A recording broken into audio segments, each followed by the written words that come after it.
record it. And we're going to be talking about business presentations today. You guys all have probably viewed the assignment that you're going to be putting together a presentation as a part of your business or managerial communications course here at Norco College. And that is going to be, I think somebody else might have come in. Oh no, we're all there. I'm on there twice, that's all. We're going to be covering the topic of business presentation for our course. Sorry, I'm going to leave the meeting. And you probably already looked at the assignment. You might be a little intimidated by it. Like, I got to put together a PowerPoint presentation. I got to record it. I got to do video of it and all that. So I'm going to show you how to do all that in this presentation. So first thing I'm going to do is I'm going to open up a document that I created on business presentations. And this is really your homework assignment. If you didn't do it already, I'll be going over that. If you did do it already, you'll get a better idea of what I'm looking for when it comes to business presentations. So let me find that. Let's see. Presentations. Open it up here. All right, there we go. Do's and don'ts of business presentations. So let me share my screen.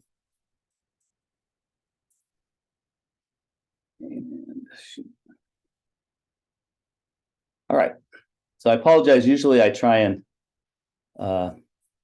build my list as I go, but this time I didn't have time. I meant to get here early and it just didn't happen. So anyway, you guys can see my screen right now?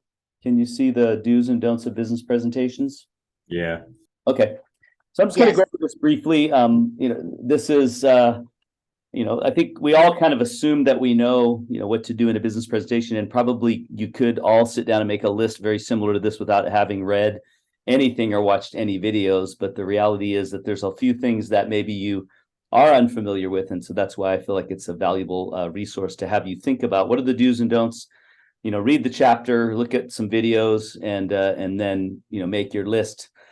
So just to go over this list that I've created, and this is kind of what I use when I teach on the topic.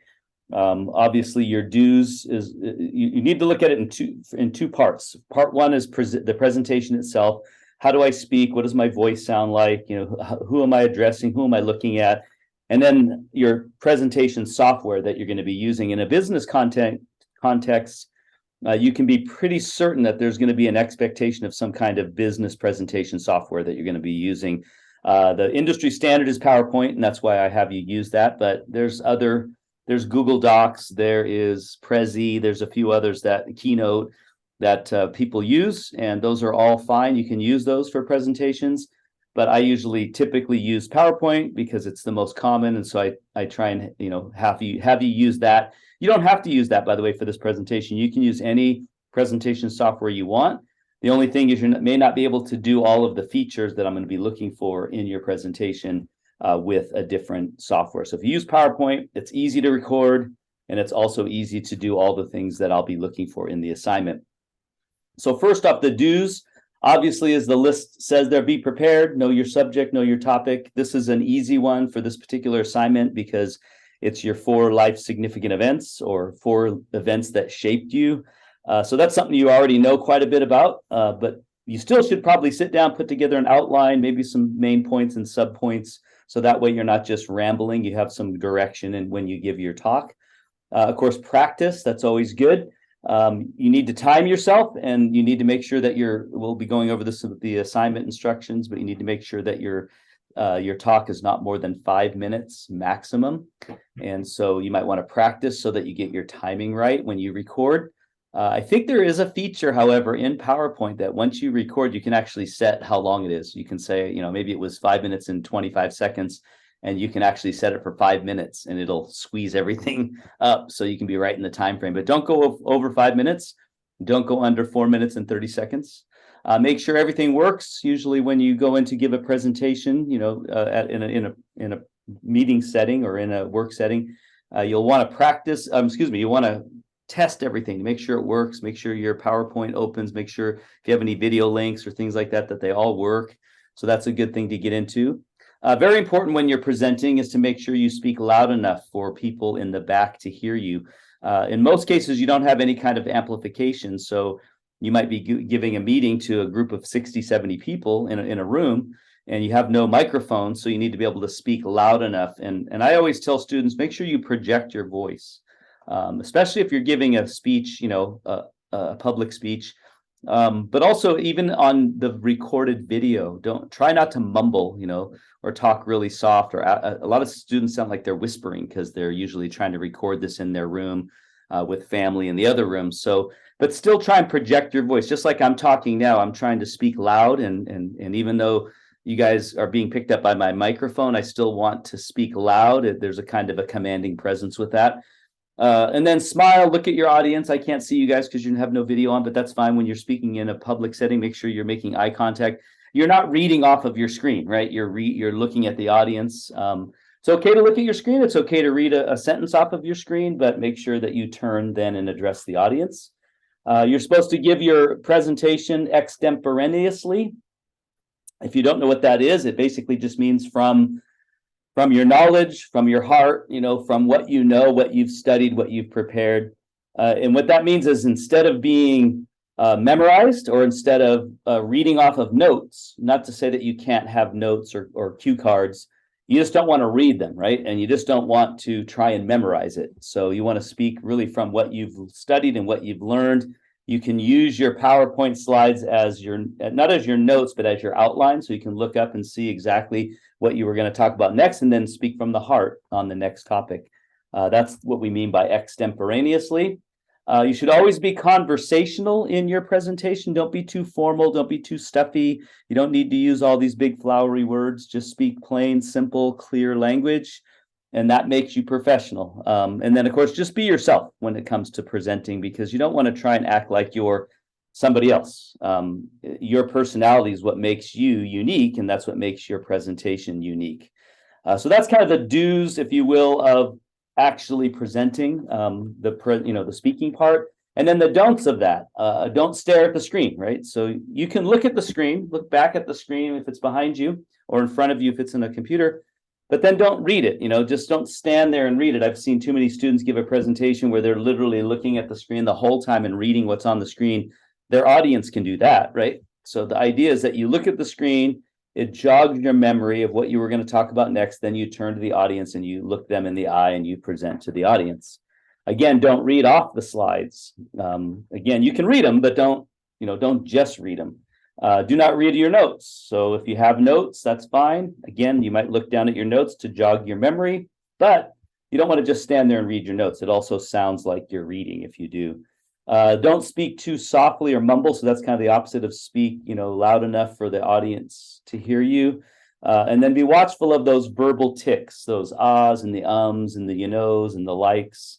They're okay. Nobody's perfect. People do that. I do it all the time. It's somewhat of a normal feature, as long as it's not overly done to the point where it's distracting. So if you're like, and so, now you're having problems, right? So it's okay, but just don't do it to the point where it becomes a distraction. So those are kind of just the general do's and don'ts when you're giving a presentation. There's a lot of other things in the videos that I've included in this homework assignment, but you can include those if you want. These are the ones I'm most concerned about.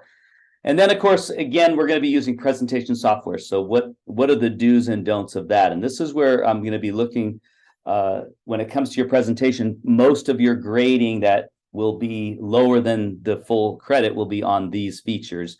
I end up, in most cases, giving every student full credit on their presentation part, because nobody has any major verbal tics. Nobody, does the things I'm talking about, the do's and don'ts here. They pretty much do what I'm suggesting. But when it comes to the presentation software, they don't always do these things. And so therefore I end up having to lower their grade in this area. So this becomes very important. You can get 100% on this assignment if you do everything I say in the do's on the speaking part, and then you do everything I say to do on the presentation software part, and then of course don't do what we're saying not to do. So first off, when it comes to the presentation softwares, before you prepare your slides, you should always prepare an outline of some sort. That's the best way to make sure your slides have the necessary and important information on them. If you just sit down and go, what are my 4 events? Let's just create a slide and then start, making a slides. It's better if you can outline the whole thing first. Make sure you don't have too many points. Make sure you're not going to be saying too much because you only have 5 minutes. So if you put it all together on paper first, and you might even practice it on paper first to make sure you have enough content, then you begin to make your slides. So it's almost noticeable if you make your slides before you make your notes. Secondly, keep your slides simple. Now, you don't want to have too much stuff on your slides. Now, I have a lot on mine, you'll see, but you don't want to be too busy. The statement less is more is very true on PowerPoint. The whole idea of it is to provide something for your audience that's beyond just you speaking, something that visually enhances your speech. So keep them simple, utilize the tools that we'll be talking about here in a minute to make them more effective.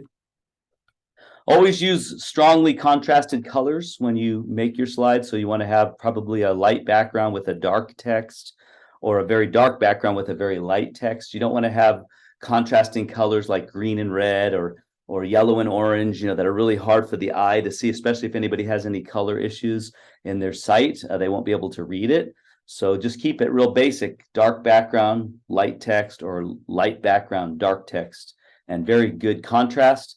Always use pictures and graphics, because presentation software is that. It is graphical. It is photos. So utilize that in your presentations, whether that be a professional one for work or whether that be the one you're going to be doing for us this class.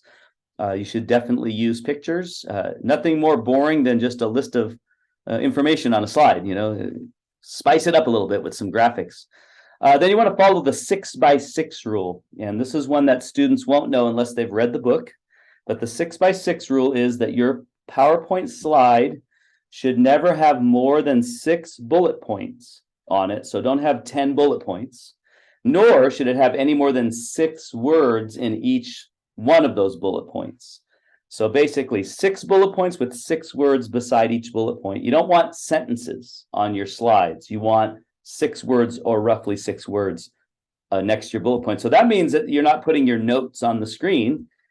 You are putting something there to jog your memory, some kind of a title, some kind of a heading that allows you to understand what you're going to be talking about next. So that's very important. The 6x6 rule, I will be looking for that in your slides.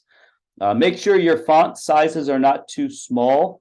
Large is fine, but small is a problem because your audience may not be able to read your slides.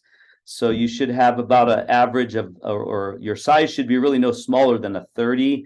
You can probably get away with a 28, even a 24 on some cases, but better stick it around 30 size. So make sure it's large enough on the screen.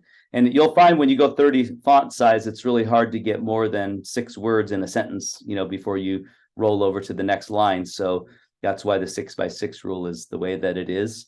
So that's very important. Make sure your font size is not too small. That's usually the violation most students have if they don't have the right font size. And then you want to use builds. And I'll show you what I mean by builds later on when I do my presentation. But basically, when you transition from one slide to the next, you don't want all the information that you're going to be talking about on the next slide all to come up at once. You want it to build as you speak. And you can set it up to where every time you click the space bar or you use your little clicker, it'll automatically add another piece to your next slide as you're speaking. And that makes it easier for your audience to follow along. And so if you put everything up at once, then your audience is reading stuff that you're not even talking about yet, and they're not paying attention to what you're saying. So better to build it and then let them, engage with you. Every time you add a new item to your slide, they're going to be you're going to recapture their attention, and they're going to be able to follow along with you. So that's why builds are very valuable. And then you want to use a navigation slide. A navigation slide is really, maybe you have a title slide, and then you have a navigation slide, which kind of tells your audience where you're going to go. What are you going to talk about for the next 5 minutes or next 15 minutes? And so it's kind of a preview of everything you're going to say in that presentation. As the saying goes in your book, you'll see somewhere in your book, it's going to say, a presentation should follow the following format. Tell them what you're going to tell them, then tell them, and then tell them what you've told them, right? And that repetition helps to solidify the message that you want to get across. So the tell them what you're going to tell them, well, that's your navigation slide. That's Here's what we're going to be talking about today. Here's the 4 things I'm going to be talking about. And then the tell them part is the body of your message. And that body of your message is going to be you actually going through all 4 of those events and talking about each one at a time. And then in your conclusion, you're going to recap the 4 things that you talked about, right? So that would be your tell them what you've told them. And that's a really good habit to get into. Now, I don't necessarily require that you do a recap at the end because it's such a short presentation. But when you get to doing longer ones, like 15, 20-minute ones for work or wherever you're at, in that case, you may want to do some kind of a recap to bring them back to what you were talking about 15 minutes ago. In this case, because it's so short, I don't think a recap slide is necessary. And plus, you only have 5 minutes. That's going to take away from some of your time presenting. So, but definitely have a navigation slide and tell your audience where you're going to go. So those are the do's of your presentation software. The don'ts of your presentation software, as it says there, do not use your slide as notes. We already mentioned this, but again, you don't want to pack so much information and have sentences of material on your presentation, and it's just going to be, it's not going to be helpful for you or for your audience. So again, follow the 6x6 rule, and that's the second one. Do not have paragraphs of text. Just follow the 6x6 rule, and you're going to be great. Don't use too small of font sizes. I went over that already. Be very careful of typos. That makes your presentation seem unprofessional, especially if it's in a business setting. It makes you look unprofessional, takes away a little bit from your credibility. So make sure that you read and proofread your presentation software, as well as, making sure that you don't have any typos or misspelled words. And then just don't have too much stuff going on, right? You don't want to have slides that are so busy and so active and things moving around. And, they say when you make a transition from one slide to the next, you don't want to have multiple transitions taking place. I know today the software allows you to do things like, fold the page up and fly it away like a bird, or curtains that, sway back and forth and go into the next slide. And those are all fine, but really not in a business setting. In a business setting, it should really just, dissolve from one slide to the next, or maybe, shift from one slide to the next versus all these fancy transitions. So just be careful of that. That's what I mean by don't have too much going on. So that's pretty much your homework. I mean, if you make the list, what I have on here, you're going to get a great grade on that. And also, I want you to apply all of this to your actual presentation. So any questions on that before I move on? Yeah, I have a question. Okay. How many slides in total can we have? Ideally, what you're going to end up having is probably some kind of a title slide that's just, talking about the assignment, your name, things like that. And then you're going to have your navigation slide. So that's 2. Then you're probably going to have 1 slide for each of your 4 significant life events. So that's 3, 4, 5, 6. And then you'll probably have some kind of a conclusion slide, whether that be a recap or whether that just be, does anybody have any questions? Thank you for your time, that kind of thing. So some way of it signaling that you're done, you'll have probably a final slide. So you're looking at probably 7 slides. Okay. That's probably the ideal. It doesn't mean you can't have more if you want. And it doesn't mean you can't have less, as long as you cover what you need to cover. Does that make sense? Yeah, it does. Also, is there some kind of like a visual sample that we can see? I know you're talking about it, but I'm trying to visualize what you're saying, so it can make it a lot more sense in my mind, Yeah, I'm going to actually give you my presentation here in a minute. Okay, cool. And you can see exactly what to do. So does that make sense? I'll show you. What I'll do is I'll show you my presentation, and then I'll explain to you how to do everything I just talked about in that list. Okay. Perfect. Thank you. Yeah. So let me go to the assignment then. Here's we're in our class modules, and I'm going to slide down to this assignment. So it's right here, start individual presentation. It's this week, right? Yeah, this week. Is that the week? March 12th. So I do have March 12th. By the way, you don't need to submit anything yet. I only have March 12th in there because I want students to not ignore this, and then all of a sudden it's due, because that's what most students do. They look at the due date and they go, I don't have to worry about that for 3 weeks. So they don't do anything. And then all of a sudden they have a whole bunch of work to do. So I like to put the next week's due date, so that way they go, what's this? And then they look into it. But you don't need to upload anything. So here's the assignment explanation. By the way, this Zoom session that's linked here is an older version of what I'm doing right now. So if you want to go back and just watch that, you can. But this week, 3-6 through 3-12, is that next week? Actually, that's next week. So we're actually a week ahead. This week is, next week is 3-6 through 3-12. So that's where, this week, I just want you to kind of start thinking about it, right? And then next week, you're going to be preparing this 5-minute presentation. So this is where you might want to make an outline of some sort as to what you're going to be talking about for your 4 significant life events. The best way to do it is to make a scratch list, just sit down one day and a pad of paper and just write as many memorable events of your life that you can think of. It'd be nice if you had a list of 20 or 25 things in your life that were significant. Then go back and go, okay, these are the 4 most significant, right? These are the ones that really, I believe, shape who I am. And then that becomes your 4 points. You might even find yourself combining 2 or 3 of your on your scratch list that support that one main idea. And then next week or the following week, which would be 3-13 to 3-19 in this class, you're going to begin to make your PowerPoint slides. So you're going to create a title slide that's explaining the assignment. Basically it's just, this is the assignment, this is my name, etc. Then you're going to have a navigation slide. So you'll begin to create that, and then you'll create a slide for each of your 4 life events, and then you'll create some kind of a conclusion slide. So you're just getting kind of the rough slides together as to what you want to do, what your presentation's about. And then in the following week, week 3, you're gonna kind of build this presentation. So you're gonna put your navigation slide, you're gonna add builds to your slide. You're going to do bullet points on each of your slides, maybe with your sub points. You're going to add some pictures. You're going to put some transitions into there. You're going to check all your font sizes, make sure they're correct. You're going to make sure, did you follow the 6x6 rule? So you're kind of now refining the actual PowerPoint presentation. And this is when you can begin to practice giving your presentation. And then the following week, which would be, it's actually not due till April 2nd. So really you have the whole month of March to do this. You're not uploading anything until the 2nd of April or somewhere during that week. That's when you're going to begin to record your presentation. And the easiest way to record it is just to record it in PowerPoint. And I'm going to show you how to do that as well when I show you my presentation here in a minute. And when you record it in PowerPoint, it saves it as a PPTX file.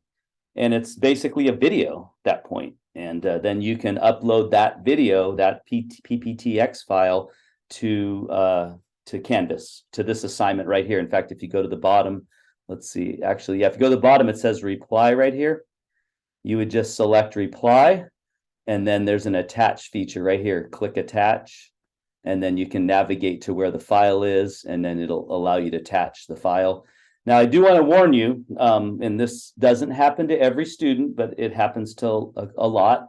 And that is that it'll say that it's uploading, but it just keeps trying to upload and it never uploads, and you're waiting hours for it to upload. If it doesn't happen within like 2 or 3 minutes, then something's wrong. And I would just stop and try again, maybe reboot the whole computer and then try again, things like that. If you have a really poor internet connection, that could be a problem. So it's because the file size is so large. Usually it's, sometimes it's like 15, 20 megabytes. And because of that, it has a hard time uploading. And so if you have a really hard time uploading your PPTX file, or I think it actually is an MP4 file too. I think it's one of those two. I can't remember now. But either way, if you get an MP4 file or you get an PPTX file, if you cannot upload it in Canvas, then my second suggestion is that you go to YouTube and you open up a free YouTube account. It's super easy to do. Just go to youtube.com or whatever. Open up a free account. You just need to use your email address. Just use your Norco email address. That way, they're not sending you stuff if you don't want to do that. And then you can upload it to YouTube. And when you do that, it actually gives you a link. It's a YouTube link. And you can just take that link and you can paste it when you click reply down here. Just paste it right here. YouTube link. You guys can see my screen, I assume. And it says YouTube link, and then you would just attach it right there, and then you're done with submitting your assignment. And that's not going to be hard at all. YouTube, for whatever reason, takes the files way easier than Canvas does. Canvas is a little bit clunky sometimes. when it comes to large I wasn't files. able to see the screen. I could just see I've been on your to do, the don'ts and do list. Okay, thanks for telling me that because I've been talking about this screen right here. So sorry. This is the breakdown here, and I Yeah, I was can see talking it about now. now you can see it, right? Yeah, I can see it now. Yeah, sorry about that. So here it's not due till 4/2, and then here's the video right here that I'm doing right now. It's an older one, and then I went through, here's 3/6 to 3/12, so that's not this week, but it's next week, and then the following week, and then the following week, all the way till the second. So I went over all of that here a bit ago. Navigation slide. Week 1, you want to kind of get an idea of what are the 4 points. Week 2, you want to begin to roughly build your slide. Week 3, you want to begin to really refine your slides and get it where it's the whole presentation is pretty much done for the PowerPoint slides. And then the final week, you want to practice, and then you want to ultimately record your presentation, and then you want to upload it to Canvas. And then, like I said earlier, to upload it, you just click reply down here at the bottom. You guys weren't seeing that before, but you click reply. If you select that, then it opens up another box, so you can paste your YouTube link here if you want to do it that way, or you just click choose file down here, and then you navigate to wherever your file is, and you can select it and then click upload, and it'll upload it. But like I mentioned, it's sometimes very clunky. It sometimes doesn't load, says it's submitting and it's not. And so I apologize if that happens. That's when I suggest if you reboot your whole computer, try that first, do it again. If it doesn't upload in a couple of minutes, something's wrong. So even though it's a large file, it shouldn't take more than, 5 minutes. If it goes any longer than that, you're definitely locked up and it's not going to upload it. So if you have trouble, let me know. If you have trouble and you know how to go to YouTube and create a YouTube, or you already upload stuff to YouTube, just upload it to YouTube and then cut and paste the link, and just paste the link right here when you click reply. And you can just paste it by pasting it and then clicking post reply over here to the right, and then it posts it. So, and then here's the other piece that I do want to talk about is with this assignment is you also, part of your grade is going to be viewing and commenting on at least 2 other students' presentations. So once you've all uploaded your presentations, usually about 80 to 90% of the students will have them all uploaded on the due date. And then from that point on, I'll start grading any of the presentations where a student has already viewed and commented on 2 other students' presentations. So you might upload it and go, I want to know my grade right away. And by the way, you have all semester to comment on other students. You don't have to do it right away. But if you do it right away, I'll grade yours. And but you'll need to watch somebody else's presentation, and then you make a comment on theirs. You watch another student's presentation, you make a comment on theirs, and then you're done. And then I'll go through and I can see the comments you've made, and I'll grade yours once I see that you've done 2. And by the way, your comments need to be fairly significant. They need to be 50 words. I'm not sure that I put that on here, so I'll make sure I add that right here to this, because unfortunately, too many students just say, hey, good job on your presentation, and that's their comment. I want them to actually tell the student why they liked their presentation. So I'm going to put it right here right now. I'm going to say comments must be 50 words or more. Just say at least 50 words. How's that? And that's not much. It's like a couple sentences. So, all right. So that is, and then as far as the rubric goes, I did mention to you a little bit earlier that, most students do really well in the presentation part, but they don't do too well. The area where they usually lose points is in the presentation slide part. So if you look at the rubric right here on the screen, presentation skills is worth 50 points. And then PowerPoint slides is worth 50 points. So most students get the 50 points for this first part, just by completing the assignment. But the second part, organization and structure, if they don't have a navigation slide, then I deduct 5 points or 10 points. Readability, if they use too small of a font, I'll mark them down a few points. If they don't have builds on their slides, it doesn't flow, they have no transitions, then I mark them down a few points. If they have misspelt words or grammar issues, I mark them down a few points. And then the time is the big one. If you go over 5 minutes, you automatically lose 10 points. Like 1 second over 5 minutes, negative 10 points. And you have until you have until 6 minutes, then you lose another 10 points. So you'd be down 20. However, if you go short, you only lose 5 points. So if you say you end at 4 minutes and 2 seconds, you'll lose 5 points for being too short. So the goal sweet spot is to be 4 minutes and 30 seconds to 5 minutes. And if you're in that window, you don't lose any points for time. You're right on time. But you're going to lose points. You could lose points for not having builds, not having a transitions, not having a navigation slide, and you can lose points for not commenting on other students' posts, and then you can lose points for being too long or too short. So those are really, other than that, if you're on time, you've done everything that's in this presentation, you've commented on 2 other students' presentations, you're going to get 100%. You're going to get 100 points. So it's only when you don't do those things that you lose points. Does that make sense? All right. So Yes. Any questions before I move on? No, not for me. Okay. Thanks, Trish. Anybody else? Eric or Eli? Are you gonna I'm going to show you you're my gonna show us how presentation. a navigation slide looks like, right? Yeah, I'm going to show you that right now. Okay, cool. Okay. Eli, any questions before I go on to the next one? Seems pretty clear so far. Thank you, though. Okay. All right. So I'm going to stop sharing my screen. I'm going to open my presentation, and then I'm going to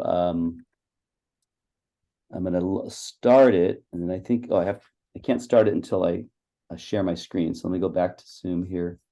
Let me share my screen. I'm going to go onto my presentation. All right. So let me know, can you guys see my presentation now? Yes. Okay. I can too. Yeah, okay, as long as you guys can see it. So this is, I'm gonna step through this presentation. So this is my 4 significant life events in no particular order. And so the first one is getting hitched. Second one is touring the world. Third one is on mission. And the fourth one is down by the river. So that's a navigation slide. See, I told you what I'm going to tell you, right? These are the 4 things I'm going to be talking about in my presentation. And by the way, it's very helpful to use. So the first one is hitched. Sorry, it's playing a little video in the background. I apologize. I think that's the end of it, but let me go back. So this navigation slide here, it's kind of nice rather than just having a list, a bullet list of these 4 events, that I actually used graphics, right? I gave you a little graphic there to look at, and it made it a little more professional, made it a little more appealing to your audience. So that's a navigation slide. Then let me just step through my next slide. So if I continue on here. So the first one is hitched. And what I mean by hitched is, my marriage and family history. Obviously, getting married is a very significant event.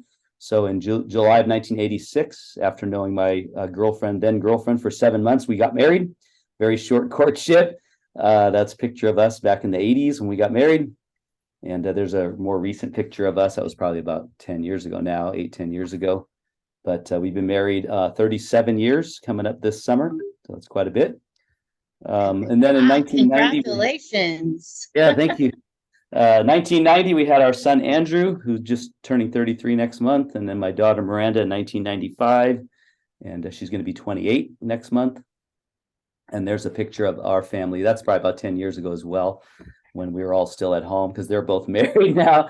And that's the next thing is in 2018 we had our first wedding, so my daughter got married. And here's a picture of that, her wedding. Because I'm a minister, you'll hear about in a minute. I officiated her wedding, which was beautiful. And then in 2021, we had our second wedding, and that was my son. He looks a lot like me on the left there. And he got married. And so I officiated his wedding as well, which was awesome.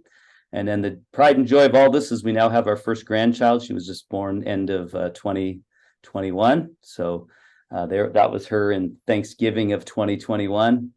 And then that was her this last summer at the river. We go to the river with our families. That's our pontoon boat in the back there. And then there's another picture of her there at the river. So she's our little pride and joy. And we're looking forward to this year's river trips with her because she's a year older than she was last year. So anyway, that's the first significant life event. And I did use a lot of pictures. Second one's touring the world. So back in the 80s, I was in a 1980s heavy metal Christian rock band. We played around in different places. There's a picture of us. So I'm the second one from the left. We put makeup on. We were like a Christian version of Poison, if you know that band. We kind of played all around LA, different little venues and stuff. And hairspray was our friend. We used to boof on our hair up. I don't have a whole lot now, but back then I had a lot. And we would do that. We would play at churches and places like that. We performed all around LA. Our band's name was Spectra. That's a little logo at the bottom there. That was an event called Midnight Metal, and we played at that one. And it was a lot of fun. 30 years later, we were kind of a little bit of a mockery because we did a lot of crazy stuff. We had a crazy set, and we wore, really, you see the picture on the left, we wore really colorful clothes and spandex and all that. And so people kind of made fun of us a little bit. But 30 years later, there was a show on a local radio program, and somebody was listening to it, and they said they brought up our band. They said, "Remember that band, Spectra?" And they started kind of mocking us and making fun of us. But hey, we still stood out. 30 years later, they're talking about us, right? So that was a very significant event in our life. And then my third significant event is on Mission for God. I still was and still am a pastor. I was associate pastor at Harvest Christian Fellowship in Riverside. It's a little church led by Greg Laurie. If you guys saw the Jesus Revolution movie that just came out, Greg Laurie wrote that. And actually, he's one of the characters, and he's not in it, but his story is being told in it as a young man during the Jesus movement. But I started attending there in '86, and after 10 years, I was ordained as an associate pastor, and I also oversaw the crusade ministry. I don't know if you've ever seen those large events at Anaheim Stadium over the years, the Harvest event. I used to put those together back in the day, and they were pretty awesome. And then I left Harvest in 2004, and I started my own little ministry in Grand Terrace, California. At the same time, a couple of years later, I decided to go back and get my master's degree in business. So that's when I started teaching, and I was a pastor with an MBA. And then that was a picture of our little church. And then 2019, I applied at Cerritos College. I applied at Norco College and RCC that year, but I didn't get hired at either one of those. I got hired at Cerritos. So I ended up teaching there for 1 year, and then they had another position at Norco and another position at RCC the following year, and I got hired at Norco. And I took the Norco position. I like Norco. I think it's very down to earth, very family. And so I was very excited to be at Norco College starting in 2020. So I'm the newest full-time faculty at Norco, and there's only 5 of us. So I'm the newest one out of that group. Me and John Alpay, who does law.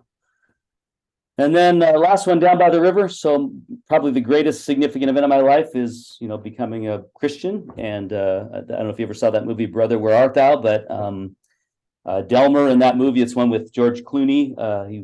They were, running from the law. They broke out of prison, and one of the scenes is they hear these people singing, and they go down to the river, and there's a preacher down there baptizing people, and they're all in line to get baptized. So Delmer cuts in front of the line, and he gets baptized, and he gets out of the water, and he says, "My sin's been done, washed away, and I'm a new man now, and I'm going to live the straight and narrow." And so the rest of the movie, he's struggling with trying to live the straight and narrow, but it's a really great movie. Well, in the same way, I was, raised in a very religious home all my life. Sex, drugs, and rock and roll were my mantra, and yet my life was, fairly empty and unfulfilled. And then, just like Delmer, I got saved and became a follower of Jesus Christ. So that's my quick story. So those are the 4 significant events of my life. Do you guys have any questions? So that's what I'm looking for. Is that, you guys are all right? You guys Yes, follow me on that? great presentation. That was awesome. I'm not gonna lie. Yeah, I'm Christian, so I love it. Yeah. Well, and I think it's emboldened not only Christians, but even other faiths to share their story, because we have a lot more Islamic folks in our college. And so they share their story, which, hey, that's a significant event, regardless of what your belief is, Oh, absolutely. Yeah, something's changed your life. So, but anyway, so that's my story. So just to kind of point out things again, so back to the slide here. This is my title slide, right? So I have my title on there. And then I had, I put in no particular order because there's really no order to that. I wanted to save the best for last. And then I had my navigation slide. So I showed you that. And again, when you're building your navigation slide, you want to build the whole thing. Because in order to build the slide as you speak, you need to create the entire slide. And then you add animation to it. And the animation is what allows you to build. So I'll show you how to do that in a second here. And then on the third slide here, I had a lot of pictures, right? So it made it a little difficult when you're building it. So you're going to have to move the pictures out of the way so that you can get to the slide, to create the builds. And then, then just put everything back where you want it after you've done that. And that's kind of how I built that one. And you don't need to do all these pictures. You really shouldn't do that many pictures, in all honesty.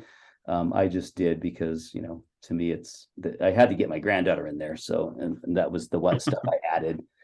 But let me show you real quick how to do builds. Okay. So I'm going to use the navigation slide to do it. So there's a little thing in PowerPoint called animations. So if you go, let's see, I'm going to move this up. If you look at the top of my screen, do you guys see home, insert, draw, transitions, and then animations? You guys see that? Yeah. Yes. So if you select animations, it opens up all the animations, and then there's a thing called animation plane or pane. You select that, that you can see it'll identify what animations I already have on my slide. So I have an animation that's going to go from 1 to 2 to 3 to 4, and it's all identified over here in this list. So I can move things around, but what I'm going to do just for you guys is I'm going to delete all of these. So I'm going to get rid of all my animation, right? So now I just have the slide. So this is the slide I created. And by the way, you might go, well, how did you create the slide? How did you get pictures on there? All that kind of stuff. Because what I have here is I have text boxes and then I have pictures.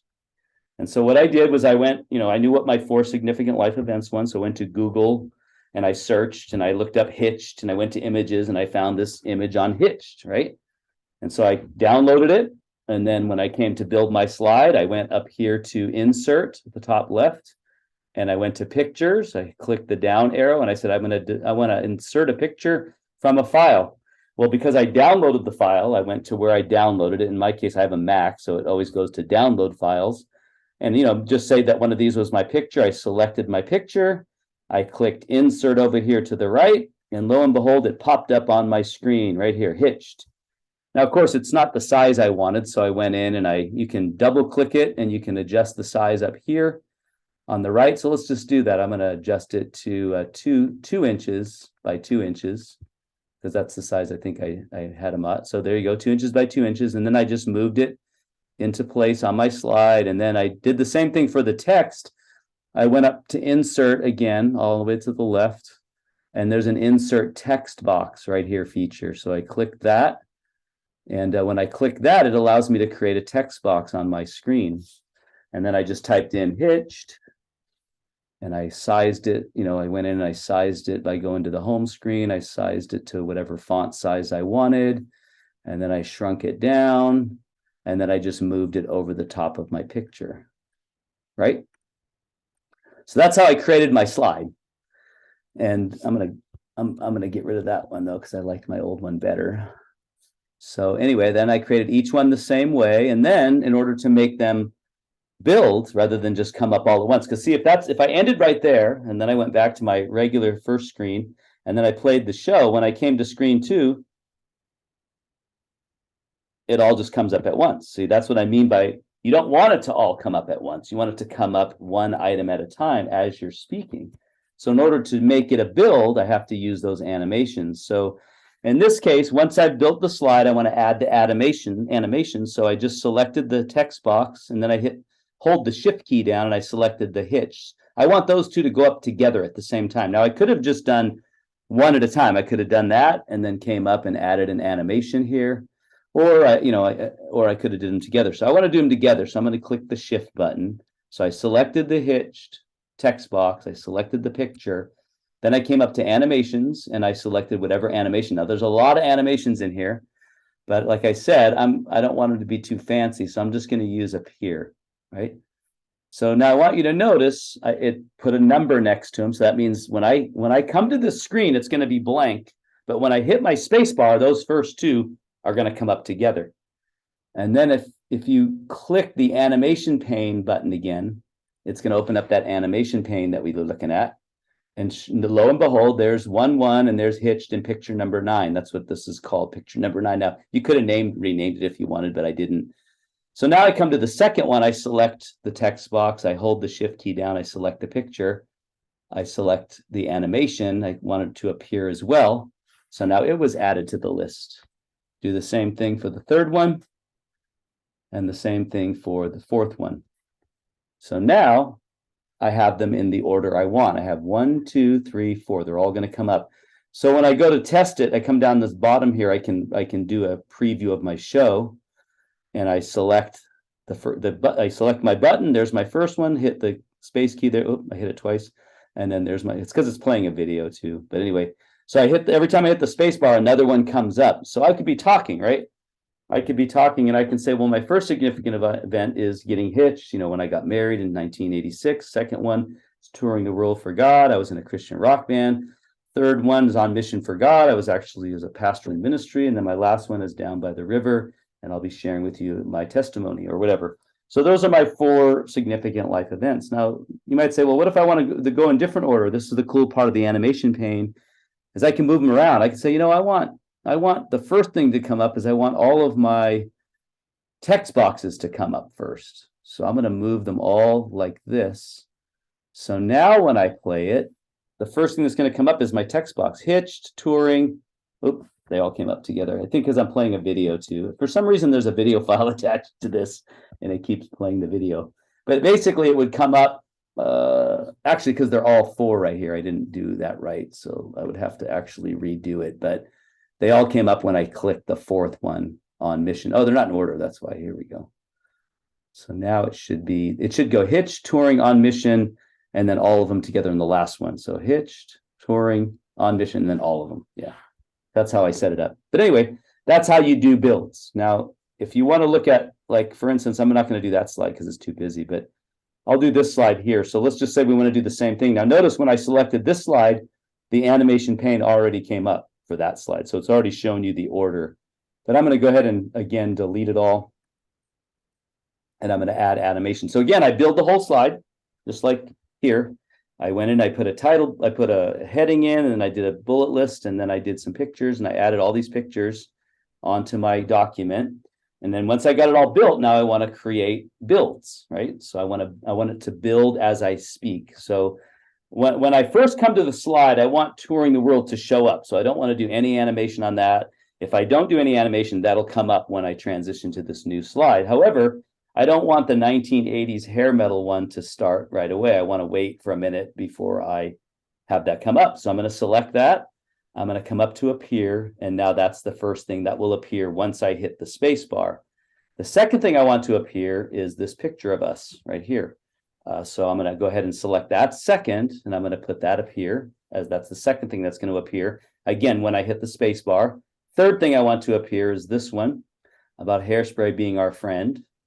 And then the next one I want to appear is this performed around LA. So I'm going to select that and hit animation. And then I want this picture over here to appear next. So I'm going to select that, hit animation, or hit appear. And then I want this poster to show up last. Oh no, actually, sorry, I want this to go next. So the last bullet point. So I'm going to do that, appear. Then I want this picture to appear at the very end. And then I clicked appear. And then once I got the transitions in place, or all the animations, then I can move the pictures where I want them, to show up at the very end. So now I built my animation plane again in the exact order that I want. And if I want to change the order, I don't have to go back and redo it. I can just grab it and move it wherever I want it. So now that I got it in the order I want, I can test it. So that's what it's going to look like when I transition from one slide to the next. I hit my space bar. There comes the 1980s metal band. Hit the space bar again. There's my picture. Hit the space bar again. Hairspray was our friend. Hit the space bar again. Performed around LA. There's the other picture. Space bar again. Mentioned 30 years later. There's the final one. And so I have builds. So you see, I built my slide as I spoke. And that's the idea of using builds. And again, the idea is that if I put the whole slide up at once, everybody's already looking at the pictures and reading the bottom, and they're not listening to me. So in order to keep them listening to me, I give them just what I want them to know at that moment. And that's what we mean by builds. All right. That's pretty much all I have. Any questions on that? No, pretty good. No, So it makes sense, right? yes. Yeah. So basically, you're going to do the same thing. Oh, the last thing I was going to show you, and let me go back for one more second because I think this is very valuable, is how to record it. So I'm going to go back to that, Oh, my yeah. PowerPoint presentation. I'm going to share my screen with you guys. Hold on. And let me just show you how to do that real quick because that's fun. So, all right. So by the way, I do need to preface this by saying that if you don't have the downloadable version of PowerPoint, in other words, you're trying to use the online version, I don't really know how the recording works. But if you have the downloaded version, so if any of you bought a computer and you got Word, Microsoft Office with your computer, you have the downloaded version of PowerPoint. If you pay for it, like I pay for Office 365 for my home computer, that one, it automatically downloads the latest version whenever it comes available. So you always have it on your computer. But if you don't, it may be a little more difficult, and I can't speak to that, but I will speak to if you do have it may still work the same way. I'm not sure, but I'll show you how to do it. So basically, you get your PowerPoint presentation all done, like mine's done. You want to go to the first slide in your presentation, and then you come up here to slideshow. Actually, I like to select slideshow, and then there's a record slideshow button right here. So go ahead and select that. And then what it does, it's not recording yet. It just shows you your presentation. It's kind of like your presentation page. Now, when you do your presentation and record it, it's not going to look like this. It's going to look like the slide, and it's going to put a little video of you at the very bottom. And I'm going to show you how to do that right now. So you're seeing everything. You're seeing all your slides at the bottom. You're seeing the next slide that's going to come on the screen, and then you see your first slide that you're going to begin to speak with. So if you notice here on mine, there is, I have to delete that. So if you notice here, my picture, there's a picture of a video camera, and then a picture of a microphone. So if I X those out, I won't be able to record. It's not going to hear my voice, and it's not going to see my face. So if I unclick those, now my video, notice a little video of me shows up at the bottom. You guys can see that, right? Yes. Okay. Yeah, So we now can. there's a video of me on the very bottom. And so it's ready to go. So now all I need to do in order to record this video, sorry, I'm gonna have to delete this again. So sorry. Is I click that up there, 1, 2, 3, 1, and now I'm presenting. Well, good morning, everybody. I'm going to be giving my presentation on my 4 significant life events. My name is Eric Doucette. This is Business Communications Fall 2022. And they're going to be in no particular order. Here is my first event, is Hitched, about me getting married and a little bit about that. Secondly, here's one about me touring the world, and I was involved in a rock band back in the 80s. My third one is being on mission for God. And so I'm recording it right now, and it's recording me with the video and my voice on this recording. And then the very top here, when I'm done, I just click that and it's done. I've recorded the video. And I believe when I end the show here, it's going to ask me where I want to save it, or actually when I go to get out of PowerPoint, if I go to close, it's going to ask me, do you want to save it?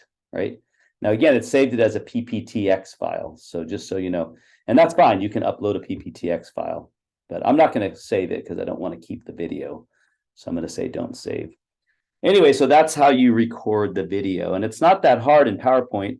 I used to have students like download this special software and all this stuff, and it really is, clunky. This is way smoother. So that, again, you may be really savvy at recording yourself. You may, have other means of doing it. But what I do want is I want your PowerPoint, and I want a picture of you in the same video, right, ideally.